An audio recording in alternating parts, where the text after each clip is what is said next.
So as you know, this place is called Jokullsarlon. So it's an Icelandic word made with three words: Jokull, Sar, and Lon. Which Jokull means glacier, Sar means river, and Lon means lagoon. So glacier, river, lagoon. So because here we have the glacier, which is 6 kilometers from here, and which is called Betamarku Jokull. It's part from Vatna Jokull, which is the biggest glacier in Iceland and in all Europe. It covers around 8% of the country.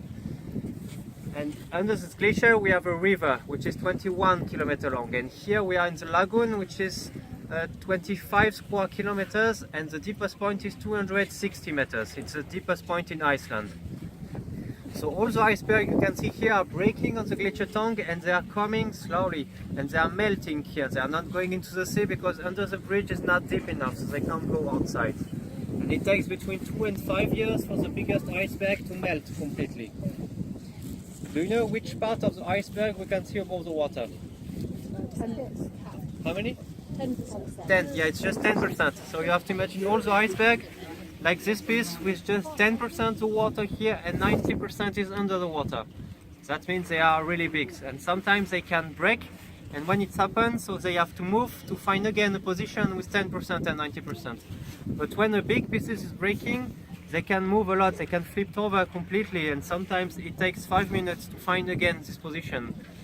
And that's always a surprise. We never know when they are going to break and how they are going to move, and that's why we can't sail closer to the iceberg with this boat. Can you guess how many years old is this piece of ice? 500? 5,000? 5,000 less. It's 1,000, yeah, that's right. So all the ice here is 1,000 years old. And we can see the blue colors on the ice, but the ice is not blue, it's just transparent like here. So it's an optical illusion. It's because water and ice can absorb all the color of the rainbow except the blue, and with the light just the blue is reflected. But that happens just with a big quantity of ice or water. That's why the lagoon looks like blue, or huge iceberg also, but a small piece of ice like this one or just a glass of water don't have enough quantity to reflect these blue colors, and that's why it's just transparent. And more the ice dense here, and more it reflects the blue colors, and here the ice is really dense, it's really compressed. That's why sometimes the iceberg looks really strong blue. And sometimes we can see the black color on the iceberg, it depends on which one, but we have some here, we have a lot just behind you over there, and that comes from volcanic ash and sand and stone. This lagoon is quite new, it's around 80 years old, because until 1932 all this area was covered by the glacier, and after 1932 it began to break and to melt faster than it's growing, so it's retreating.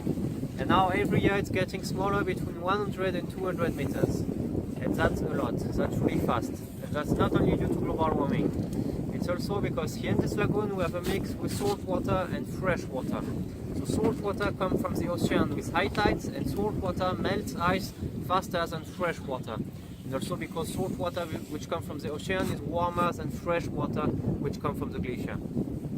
In summer, so now the temperature of the water is between 2 and 6 degrees Celsius, and in winter it's around -5. And because the salt water is not going to freeze completely here, because salt water needs really low temperature to freeze.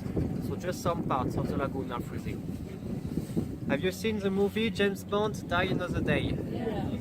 Okay, good. Because they used this place for the movie, and they wanted this place to be totally frozen, which is totally impossible. That's not a problem for James Bond, everything is possible. So they rented this place in winter for the movie, and they built a wall under the bridge so that salt water couldn't come anymore with high tides. After many days it changed the balance between salt water and fresh water. It was much more fresh water in the lagoon. And of course, with a lot of fresh water here in winter, it could be completely frozen, and they could drive with cars on the ice here just for the movie. So we have a lot of fishes in this lagoon. We have some salmon, herring, trout, krill, and seals also. And we have a lot of seals near the bridge. It's the best place to see some seals. And a lot of birds are coming in this area also. We have the Arctic tern, which is a small white bird with a black head. You can see this bird everywhere in Iceland, so because they are coming from South Africa to nest in Iceland. We have the eider duck with the brown female and the white male, and we have the great pure, which is a big brown black bird, and they come here also to nest because it's the biggest nesting area for this bird in all Europe. And you have to imagine that this lagoon is moving a lot every day. It's really different because so when it's, now we are moving, this boat is moving with the wind. It's the same for the iceberg. Most of them are just floating, and when it's really windy, they are all pushed in one side of the lagoon. With high tides, they are pushed more into the lagoon. With low tides, they are pushed in the direction of the bridge. But like I said, it's not deep enough, so they are just stuck there, and they wait for high tides to move again. Sometimes big pieces are breaking on the glacier, they are coming here and it's full of ice. Every day they are breaking, they split over, so it's really different in this lagoon every day.